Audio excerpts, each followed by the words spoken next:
నమస్తే. ప్రస్తుతం మనతో పాటు సీనియర్ జర్నలిస్ట్ జయదేవ్ గారు ఉన్నారు. ఆయనతో మాట్లాడదాం. నమస్తే సార్. నమస్తే.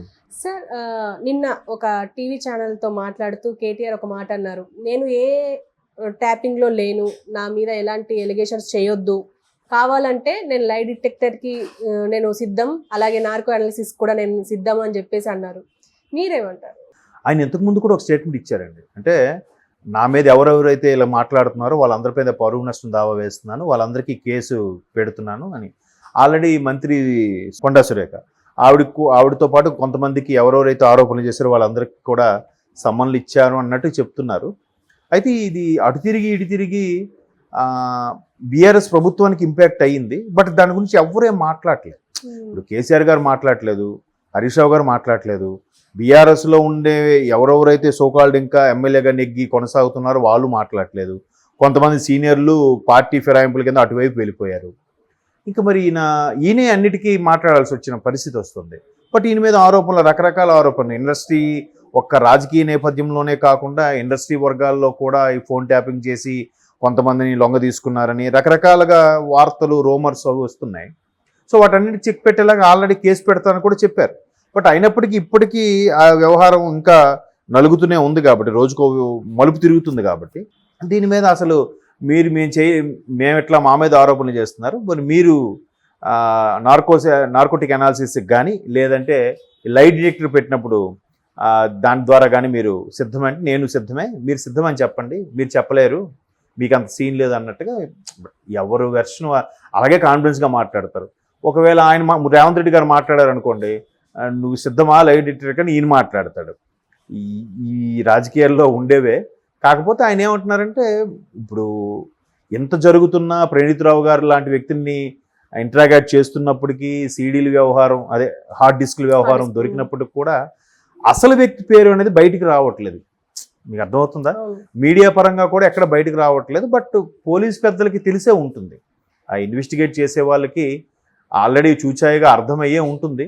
బట్ ఆ పెద్ద పేరు ఏంటనేది తెలియదు. బట్ దానికి మాట్లాడుతూనే ఇవాళ కేటీఆర్ గారు కూడా ఒక 1 week back social media head కన్వీనర్గా ఉంటారు కేసీఆర్, క్రిషాంక్ ఎవరైనా, క్రిషాంక్ అన్న అతని వ్యక్తి కూడా అదే మాట్లాడారు. గతంలో మన్మోహన్ సింగ్ గారు కూడా ఇట్లా ఫోన్ ట్యాపింగ్ వ్యవహారం భద్రత చర్యల దృష్ట్యా నేరం కాదు అన్నట్టు స్టేట్మెంట్ ఇచ్చారు.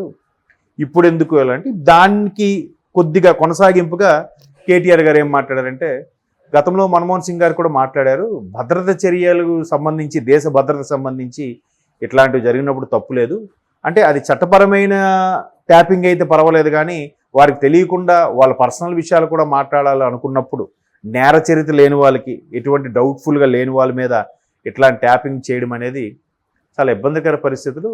గతంలో మీ మంత్రులకు కూడా కొంతమంది ఫోన్ ట్యాపింగ్ పెట్టి వాడారని పొన్నాల ప్రభాకర్ ఇలాంటి వ్యక్తులు ఆరోపించారని కూడా ఆ ప్రస్తావన తీసుకొచ్చారు. గతంలో కాంగ్రెస్ ప్రభుత్వంలో కిరణ్ కుమార్ రెడ్డి గారికి ప్రభుత్వం ఉన్నప్పుడు, ఉద్యమం తీవ్ర స్థాయిలో ఉన్నప్పుడు కొంతమంది కాంగ్రెస్ నాయకులు వాళ్ళ మీద ట్యాపింగ్ పెడితే ఆ వ్యవహారం కిరణ్ కుమార్ రెడ్డి గారు మొత్తం కూపీ లాగేవారన్నట్టు కూడా ఇప్పుడున్న కాంగ్రెస్ నాయకులు చెప్పుకొచ్చారని ఆ విషయం కూడా ఆయన ప్రస్తావించారు.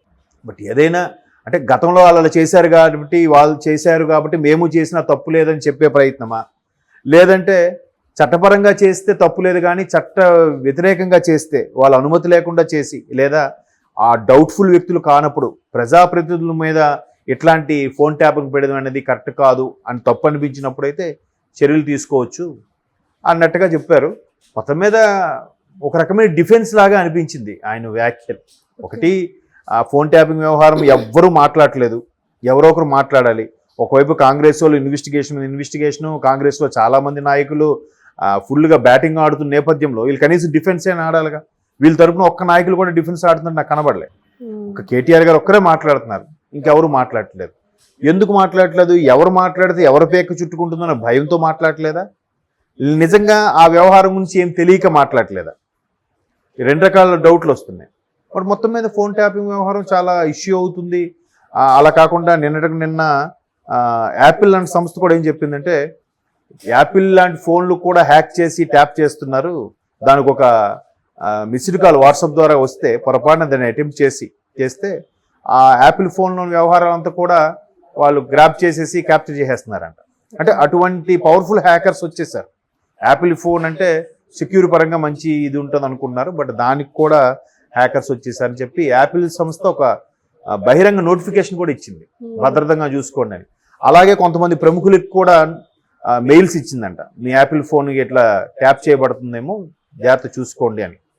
ఆ ప్రముఖుల్లో నారా లోకేష్ కూడా ఉన్నారంట, ఆయనకు కూడా ఒక మెయిల్ వచ్చిందంట. నిన్న వార్తల్లో చూసాం ఆ వ్యవహారం. సో హ్యాకర్స్ చేయొచ్చు, లేదా ఇప్పుడు తెలంగాణలో నడుస్తున్న ఇష్యూ లాగా ఇజ్రాయెల్ నుంచి తెప్పించిన ఏదో ఒక ఎక్విప్మెంట్ ఉంటుంది, ఆ ఎక్విప్మెంట్ దాని ద్వారా కూడా చిన్న పిన్ డ్రాప్ సైలెంట్ కూడా 200 to 300 మీటర్స్లో ఉన్నదాన్ని కూడా క్లియర్గా వినొచ్చు అన్నట్టు కూడా ఆ ఎక్విప్మెంట్లే వచ్చాయంట. బట్ ఎప్పుడు టెక్నాలజీ ఎలా ఉంటుందంటే యూటిలైజ్ కన్నా మిస్యూజ్ ఎక్కువ జరుగుతుంటుంది. దానికి తోడు ఏమవుతుందంటే ఎవడైనా ఒక బాగా మంచి టెక్నాలజీ కనిపెట్టాడంటే దానికి విరుగుడుగా ఇమీడియట్గా ఎవడైనా కనిపెడతాడు.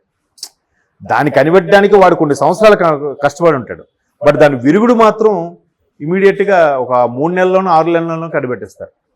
అంటే శతకోటి ఉపాయాలకి అనంతకోటి దరిద్రాలు అనేవి యాడ్ అయిపోతూ ఉంటాయి.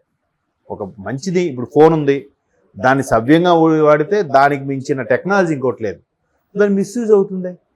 ఇప్పుడు ఫోన్ ఫోటోలు తీసుకోవాలనుకోండి, మంచి మంచి జ్ఞాపకాలను ఫోటోలుగా పెట్టుకోవచ్చు. కానీ దానే ఫోన్ ఏం చేస్తున్నారు, అమ్మాయిలకి పిచ్చి పిచ్చిగా ఫోటోలు తీసి వాటిని బ్లాక్మెయిల్ చేయడం, వాళ్ళని బెదిరించడం, వాళ్ళ సంసారాలు కూలదోయడం, ఇట్లాంటి చాలా జరుగుతున్నాయి.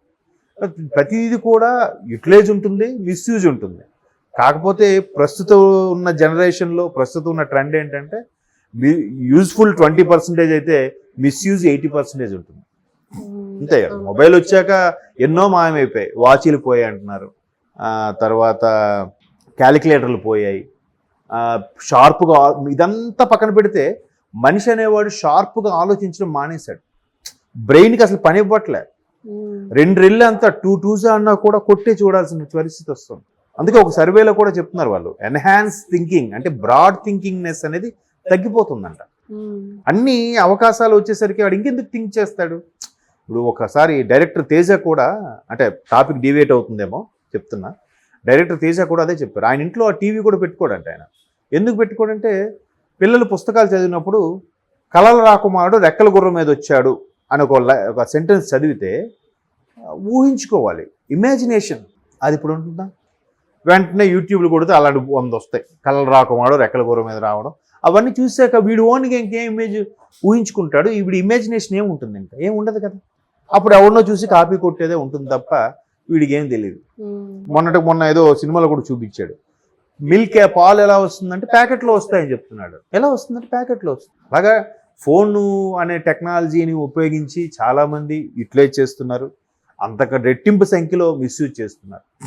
కాబట్టి ఫోన్ ట్యాపింగ్ వ్యవహారం మీద కేటీఆర్ గారు చాలా ఫైర్ అవుతున్నారు, సీరియస్ అవుతున్నారు. ఆ పరువు నష్టం దావా వేస్తానంటున్నారు. ఆల్రెడీ కొంతమందికి కొండా సురేఖ లాంటి వాళ్ళకి నోటీసులు కూడా పంపించారంటున్నారు. చూద్దాం అసలు ఆ ఎవరు ప్రోద్బలంతో ఎవరు ప్రమేయంతో ఇవన్నీ చేయాల్సి వచ్చింది అని అప్పుడు అసలు దొంగలు తెలుస్తుంది. అప్పుడు వీళ్ళ మీద వాళ్ళ మీద బురద జల్లుకోవడం, సవాళ్ళు విసరడం ఇవన్నీ ఉండవు. ఇంకా ఇప్పుడు చూద్దాం కేటీఆర్ గారిది. అంటే నేను అనుకోవడం ఏంటంటే ఆయన అలా అంత కాన్ఫిడెన్స్గా చెప్తున్నారంటే మేబీ అతనికి తెలియకుండా అతని పార్టీలో ఇంకెవరైనా మంత్రి కూడా అయ్యుండొచ్చు కదా, లేదా కీలకమైన వ్యక్తులు ఇంకెవరైనా చేయించవచ్చు కదా, చెప్పలేము. సో ఇది ఆ వ్యవహారం అంతా బయట పెడితే తెలుస్తుంది. లేదు బయట పెట్టకుండా రాజకీయ ఉద్దేశంతోనే గెలుపోవటముల కోసం వాడుతున్న పన్నాగం అయితే ఎప్పటికీ మనకు తెలియదు. బట్ కొన్ని ఏళ్ల తర్వాత ఇది బయటకు రావచ్చు మళ్ళీ. అంతే సార్. Thank you sir.